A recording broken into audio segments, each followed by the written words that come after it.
and welcome to the third part in my journey towards the Grand Tournament. The first Age of Sigmar tournament that I'm going to be taking part in. I used to do tournaments for Fantasy Battle many years ago now.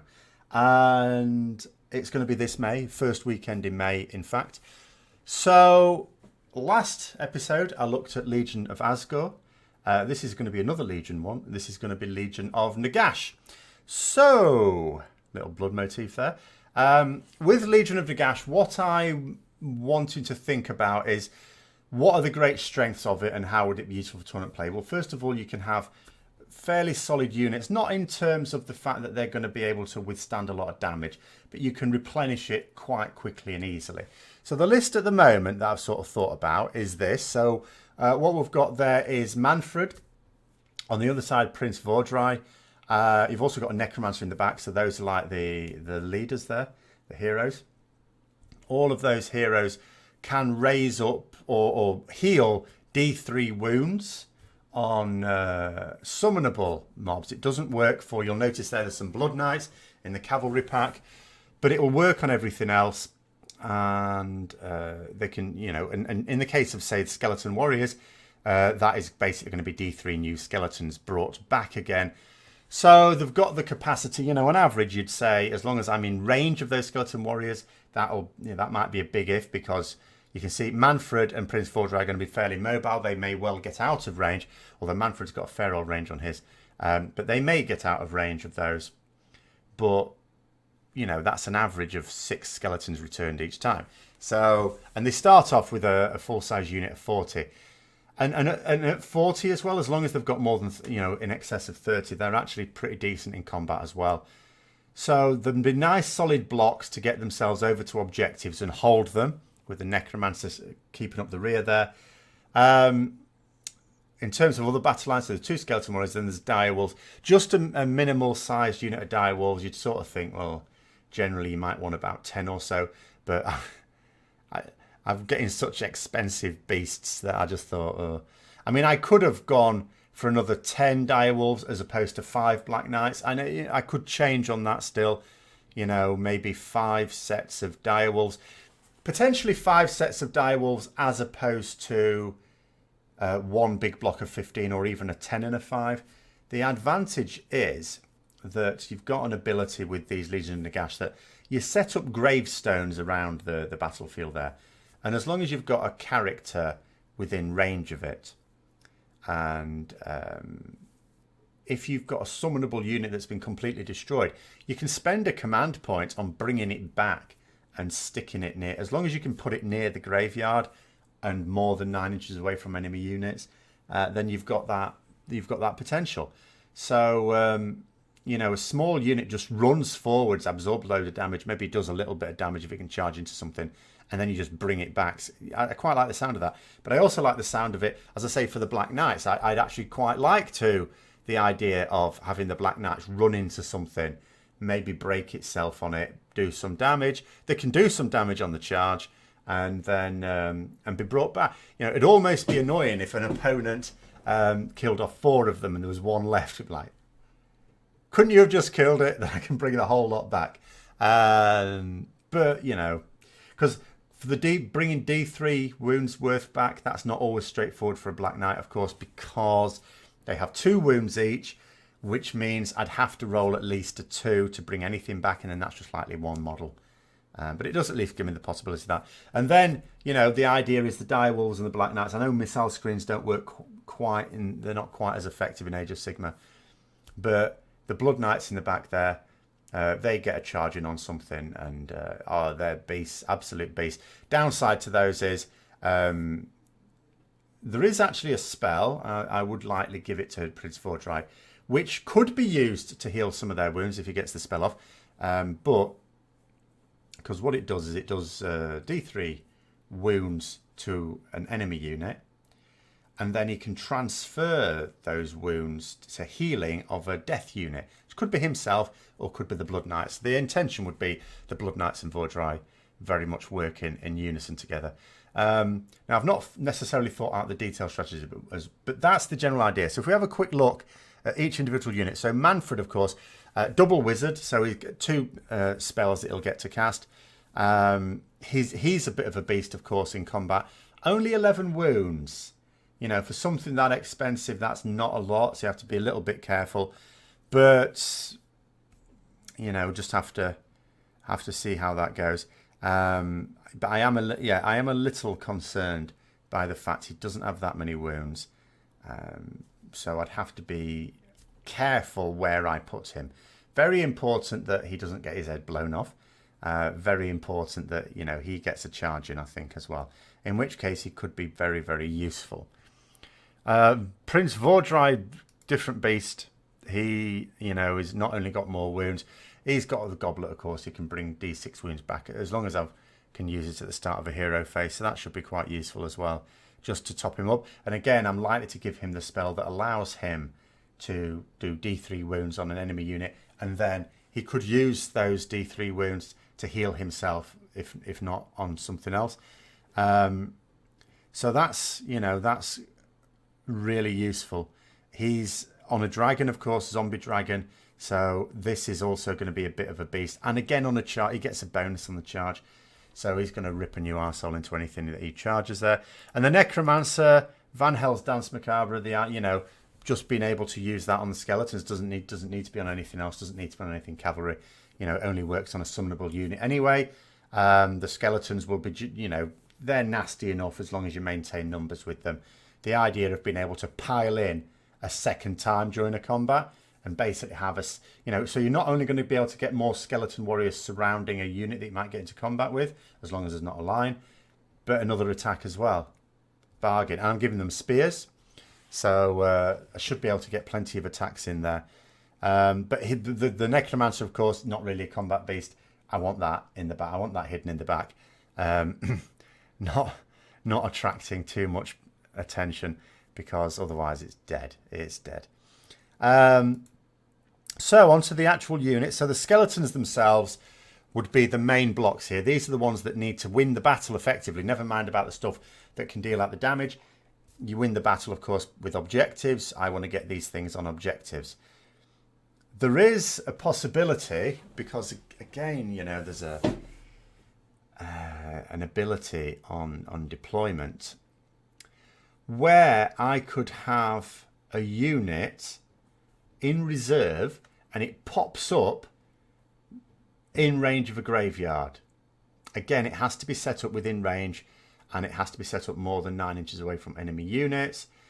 With a 40 strong unit of skeleton warriors, that is tricky. It really needs to be a graveyard that is away from enemy units, so I need to be able to use it to pop up. If an enemy just goes to that graveyard straight away, I might be in real trouble. But I could set those graveyards up where there are objectives, because the way, as I understand it, as I'm going through, in terms of you setting up the battlefield, you'd set up the battle plan first. You'd be given the battle plan, so you're going to know where the objectives are. Before deployment, before we sort anything out to do deployment, yes, I then put my grave sites down, my graveyards. But I'll know where the objectives are. So it'll be quite handy to be able to place them, at least 2 near objectives. And then I might just be able to get those skeleton warriors to just pop up there if I, you know, first turn. Might even be worth having the first turn, taking the first turn if that's at all possible. I mean, if we have a look at this, what have we got here? We've got 8 units altogether, haven't we? So in terms of, for a 2,000 point game, that's not bad. I think a lot of 2,000 point players might have several more, possibly.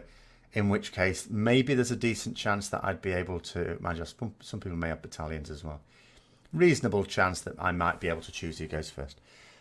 And then, you know, in terms of their general rules, so you look with the spears, it's like, oh, it's 5s to hits, 4s to wound, no rend. That's a bit rubbish, isn't it? But of course, being spears 2-inch range means that you've got a double rank attack in. And also, you add +1 attacks if you've got 20 or more models.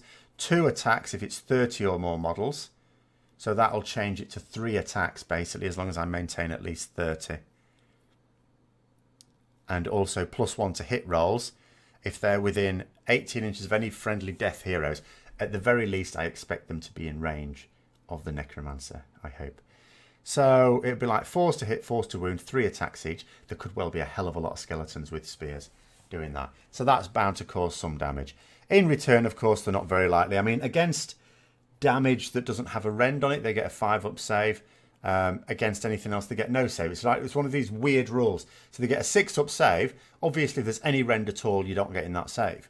But their crypt shields mean that if against attacks that have no rend, it's like +1. So weird. But anyway, never mind. So it's either you either get 5-up armor save basically, or nothing at all. There's no middle ground.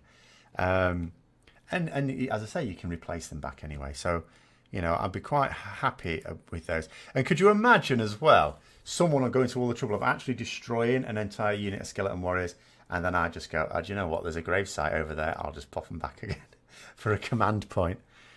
The direwolves, they're just... I used to use direwolves in Vampire Count's armies back in Fantasy Battle, and I'll use them for the same purpose again. You know, in this case, I'll be honest, I've taken them for an extra battle line, but realistically speaking, I wanted everything else. So the only thing I could have done differently, if I didn't have to take them for battle line, is change one of those skeleton warrior units to a zombie unit. But if I had a zombie unit, I'd want to take a corpse cart as well. So, I don't know, swings and roundabouts. But anyway, their job will be to run forwards and slam into something. 10-inch movement there. You know, they've got... you know, they can do some attacks. +1 to wound if they charge that turn. Add 1 to save rolls if it's within a range of a corpse cart, which it's not going to be. It's going to die. They're going to die. But they've got 10 wounds for the unit. They're just going to run at something. And then behind them is going to be some Black Knights, Blood Knights, and Prince Vordry. That is my plan. Out on one side.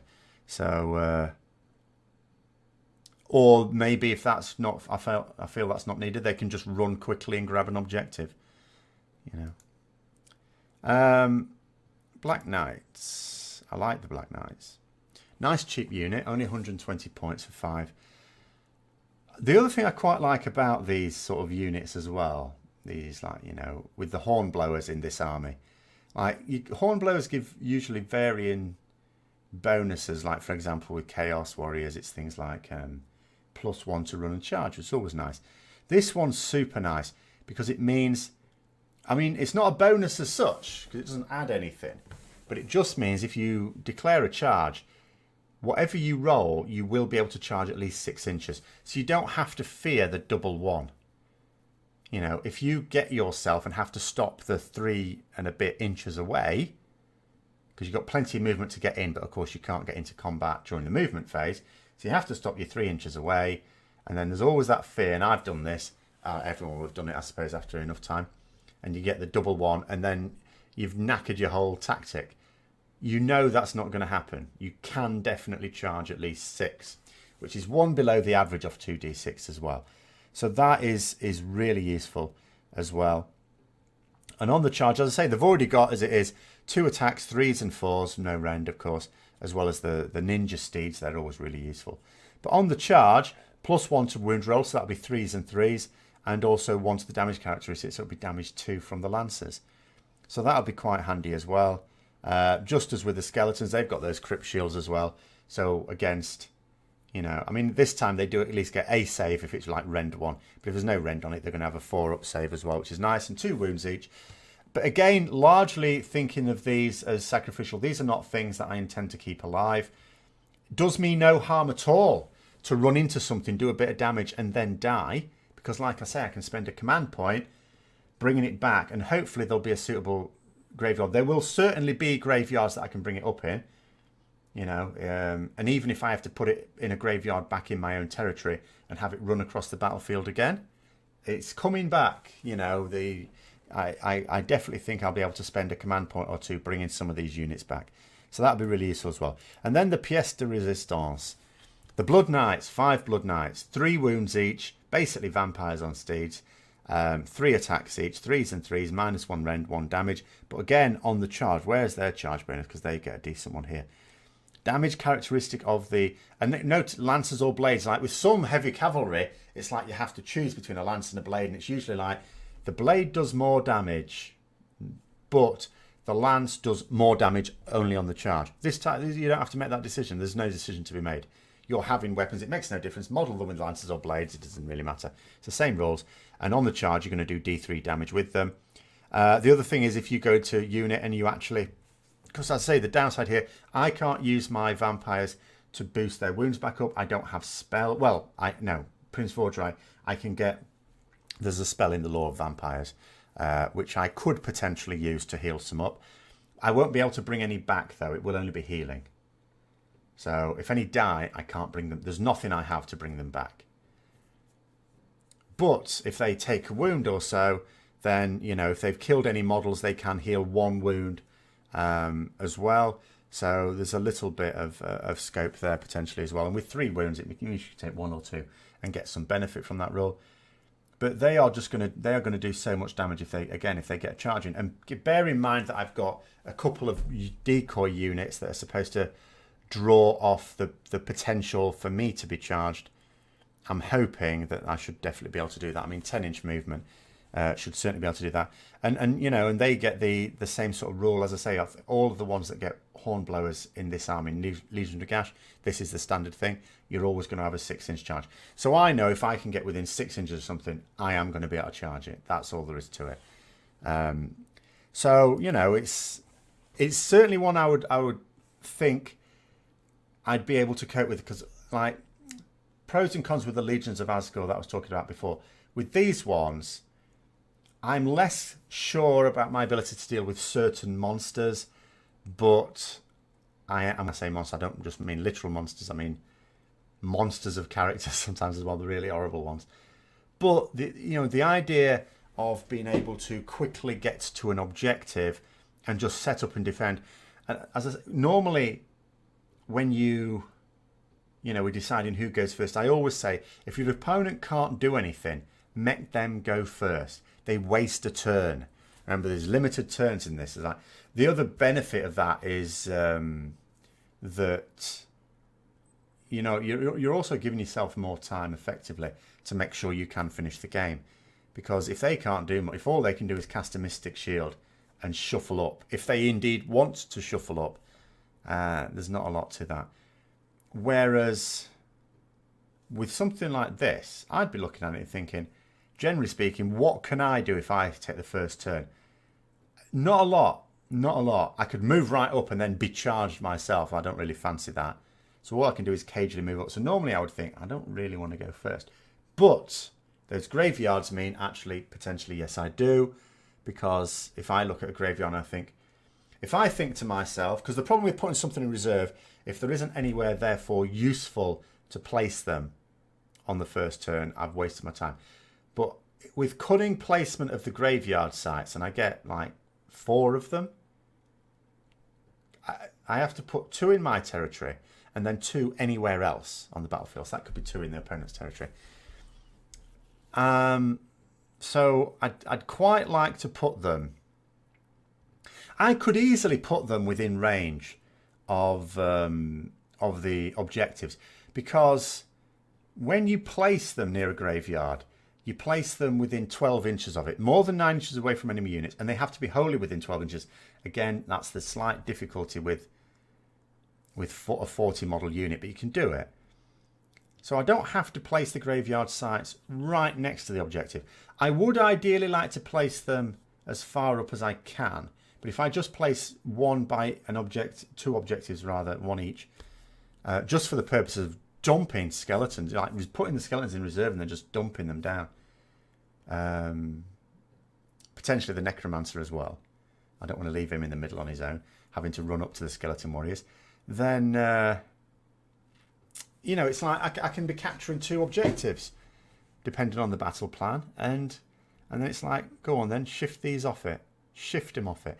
And if it's the battle plan where you've got 1 in your deployment area and 1 in your opponent's, the game becomes to shift them off theirs, in which case I can have my whole army go as 1 and just try and drive a wedge through it and keep 1 skeleton warrior unit back with a Necromancer, just basically saying, come on, try and tech me off this then. 40 skeletons, how long is that going to take you? And what would you have to do it with? Because remember, the skeletons can do damage back. So what would an opponent have?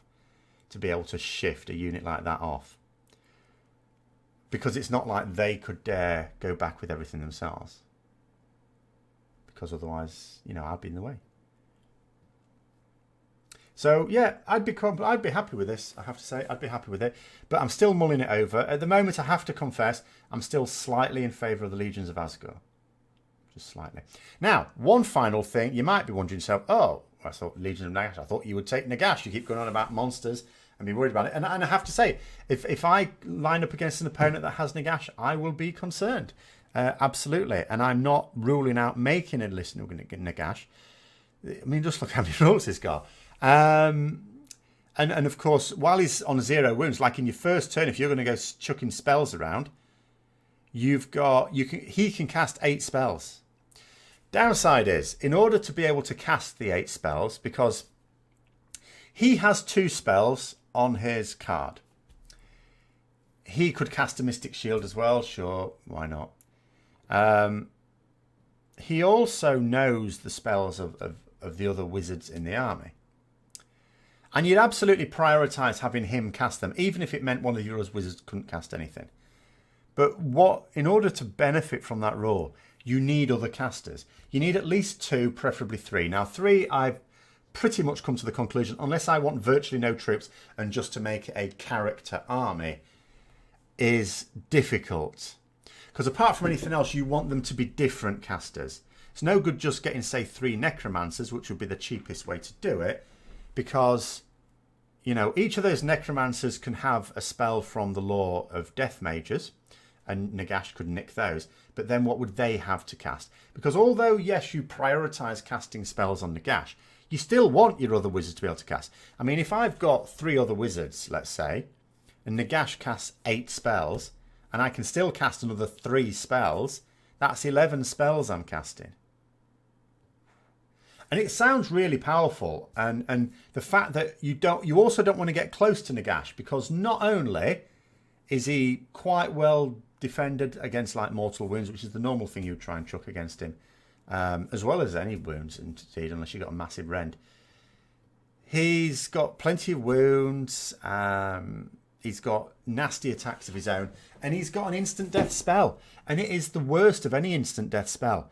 So just have a look at this. Basically, Hand of Dust, casting value of 8. Probably not that clear on this one. It says if successfully, and you know, it very likely will be successfully cast, because bear in mind, again, until you've done some damage to him, he's +3 to cast. And in fact, until you've done at least 7 wounds of damage to him, he is +3 to cast. So on average, he's going to be getting 10s for his casting values. And your Unbind is going to be at -3. Or actually, if you're taking, say, 6 wounds off it with -2. Oh no, that's his Unbind. Sorry. Ignore me. You don't get any penalty to your Unbind. That would be really unfair. But so he's going to be on 10s anyway. So he's very likely to get it off. It's within 3 inches, so you pretty much have to be in melee. Well, you have to be in close combat range of him for him to be able to do it. And then what apparently happens is you get a die and you put it behind your back. That'd be a little difficult for me at the moment because I'm knacking my shoulder. I don't know why they have to do this. I don't know why they don't just roll it. I think it's just for suspense. You put a die, you swap it around between your hands, and then leave it in one hand, bring out your fists, and say to your opponent, pick one of them. And let me get this right way around. If they pick the one with the die in it, they're all right, they're fine. If they pick the empty hand, they're dead. That's it. You know, your opponent must pick one of your hands. If they pick the one holding the die, the spell has no effect. If they pick the empty hand, the enemy model is slain. Instantly dead. So you send in something like, you think to yourself, I'll send Marathian. She can only take 3 wounds a turn. No problem. Send her in. He casts Hand of Dust. Oh. You know, and let's say it's cast and it's not unbound. Marathi is then having to play a game, what is ostensibly a 50-50 chance, but again, it's really a game of poker. Can you study your opponent and see if there's any tell there into which hand it's in? Do you do the thing as the Nagash player, where maybe you squeeze harder on one hand, noticeably harder, and your opponent thinks, that's That's the one with the die in it. But it's not. That's the empty hand. Oh, bluffs, double bluffs, triple bluffs. The potential is there. But the bottom line is this. You've realistically got a 50% chance of dying with that major character. So you don't want to get near him either. So what's the reason for just not taking him? He's an absolute monster. He is an absolute monster. 800 points of monster.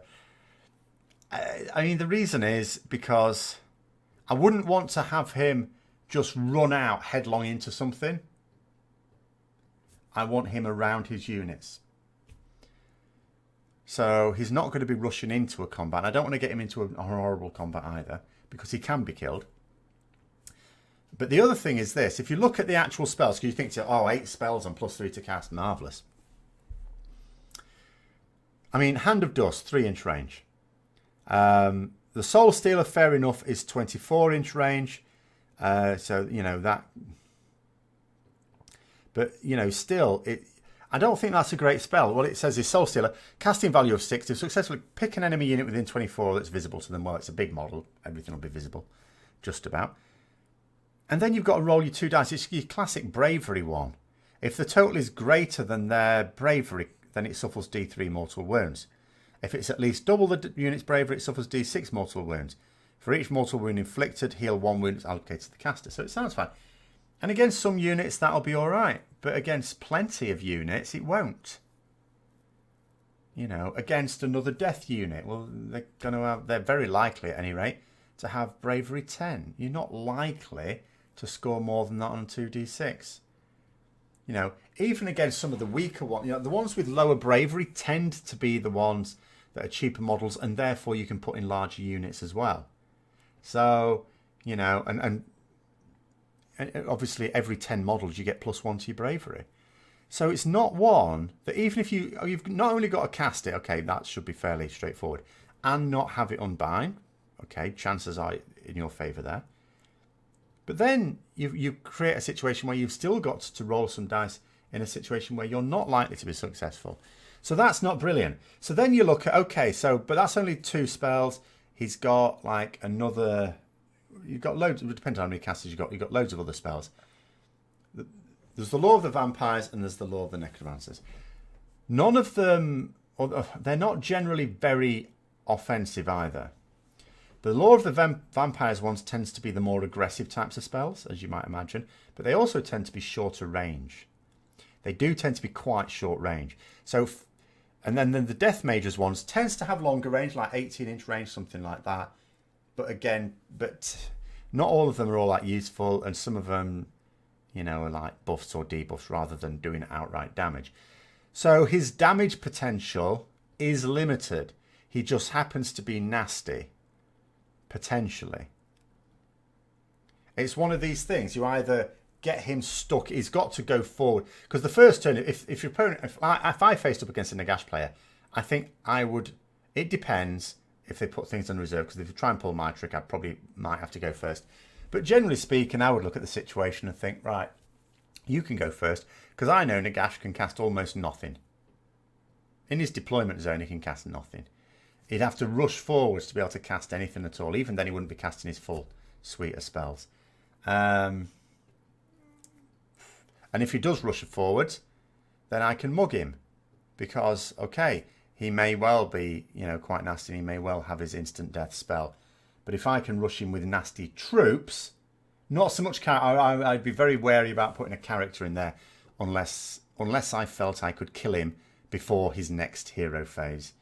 I'm not confident of destroying something with 16 wounds.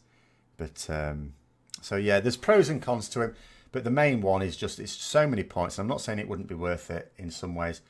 But it's so many points for, so you won't have much else of an army. And if you screwed up and got him killed quickly, or even just got yourself to a position where he wasn't proving useful, he wasn't actually doing any good, you're in trouble. You are in trouble. But I'm not ruling it out. I'm still toying with the idea. If I do come up with one, then I'll discuss that at a future point. The next video planned is going to be the third and final allegiance that I'm thinking of, which is Nurgle. At the moment, I'm not thinking of any other allegiances other than the Legions of Legion of Nagash, and Maggotkin of Nurgle. Those are my 3. I'm not completely ruling out others, but given the limited amount of time I have to decide on a list so that I can get models and get painted, I'm those at the moment. I'm not thinking in terms of other ones. So that'll be for the next video. I hope you enjoyed this one. If you did, don't forget to click the like button, subscribe for further content. Until next time, I'll see you later.